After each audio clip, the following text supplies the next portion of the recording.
right now, what I want to do is introduce our first comic coming to the stage tonight. He's going to... I can't say the best things about this person because I'd run out of time and it would be just obnoxious. And you people would go, when is that guy going to shut the fuck up? But if you will give your attention to our first comic coming up to this evening, let's give it up for Jason Burton, everybody. Let's keep it going for Jason Burton. 2 steps, come on. 3 steps, come on. Now that's $3 grand. What you think I'm playing? Baby girl, I'm the man. I did a rubber band. That's when I told her legs on my Thank you.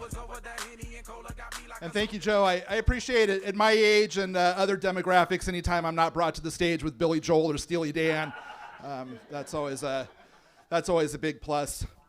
So I committed to this show first and then found out second that it was a storytelling show about camping, which is a little bit of a problem because nobody that's ever been camping with me is ready to look back on that experience and laugh about it, myself included. You could say that I'm a connoisseur of the indoor recreations. I have been camping.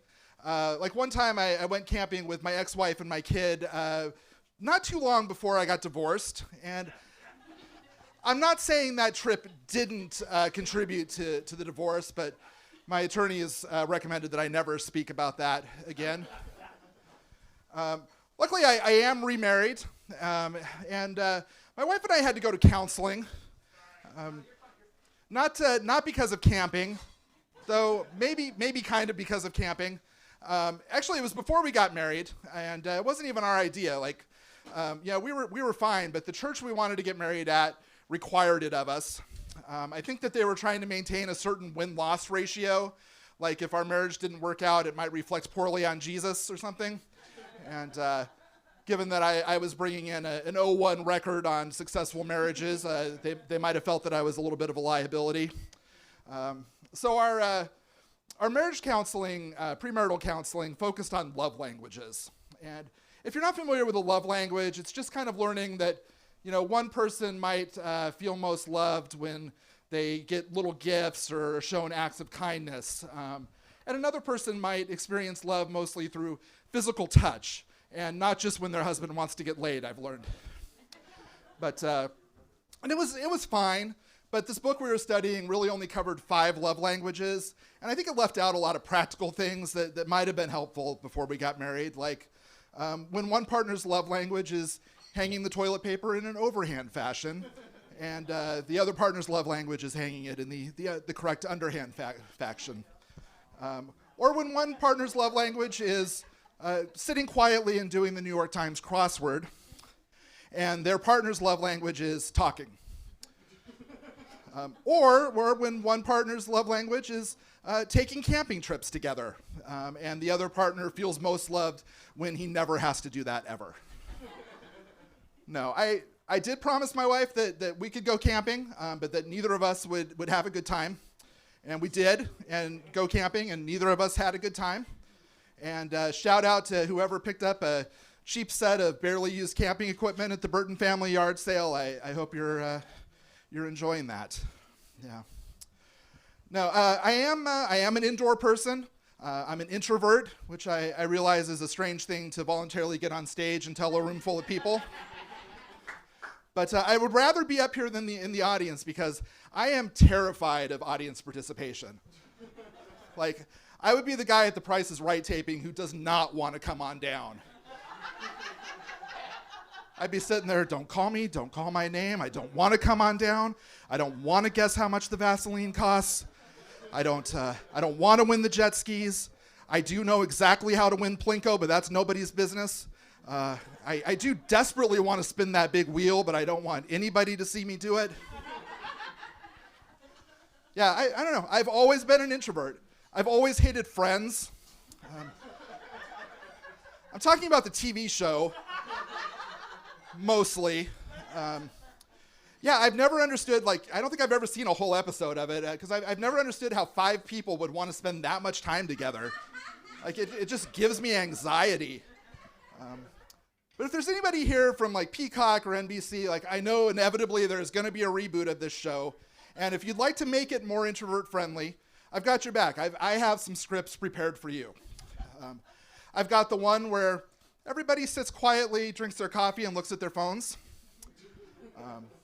I've got the one where Joey finally asks himself, how am I doing?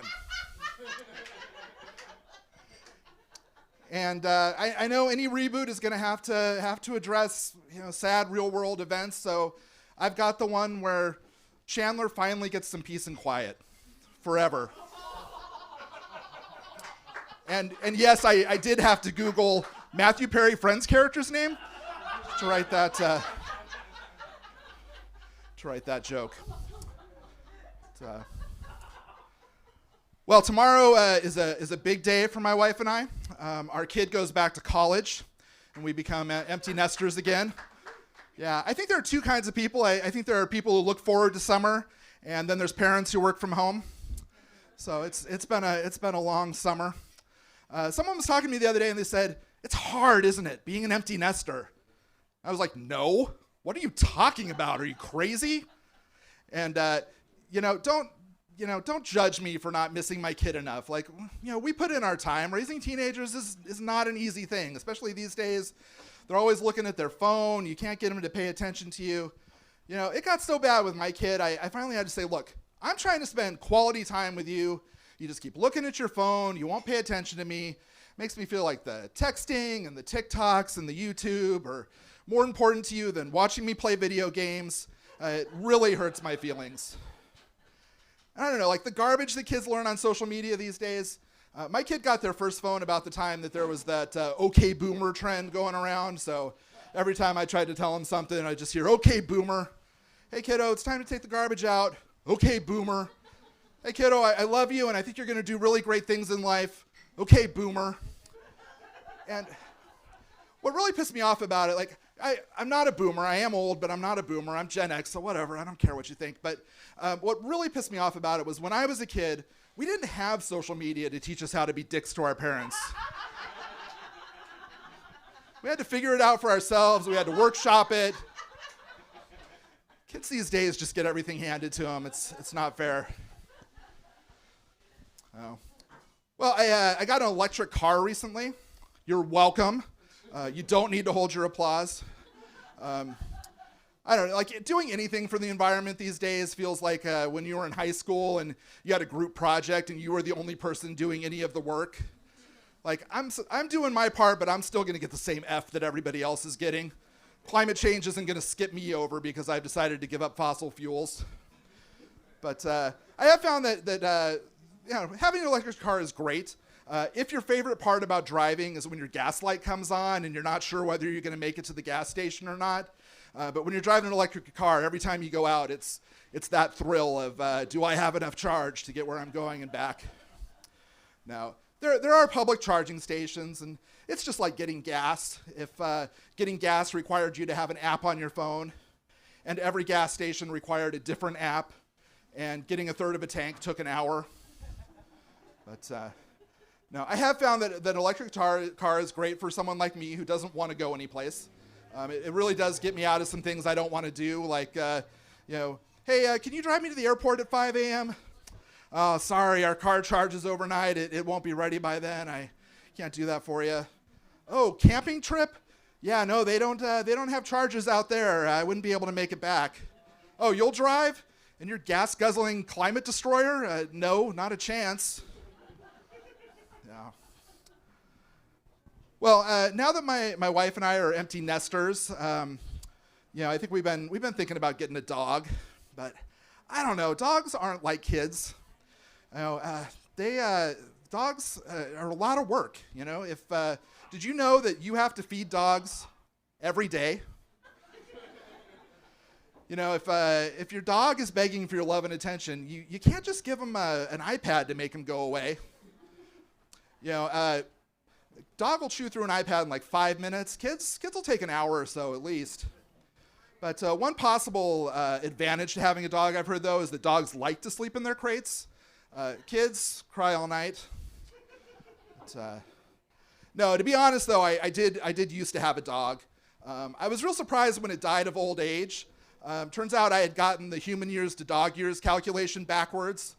Turns out they don't live longer than us, which was disappointing because I was really looking forward to having one of those dogs that's like you see on TikTok that won't leave its owner's gravesite. People think those dogs are super loyal and sweet, but they're just playing the long game. They know that eventually there's going to be bones down there.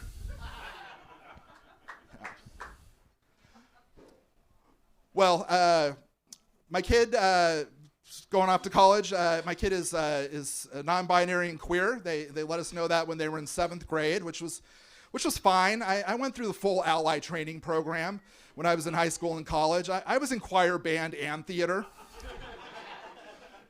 They call that the not good at sports trifecta. Someone told me once I should call that the not good at sports hat trick, but I'm not sure what that means. I've never really been into magic at all. But, they also changed their name, which was totally fine. I want them to be themselves. I did wish that I could go back, 20 years, and if I'd known what I know now, I would have spent so much less time picking out that name. For 9 months, it was like all we talked about, looking through baby naming books and baby naming websites, and not a single one of those had a list of the top 10 future dead names. Would have been so helpful. All right, that's my time. I've been Jason Burton. You've been great. Thank you very much. Keep it going for Dennis Cruz. Oh, let's keep it going for Jason Burton, everybody, huh? Oh.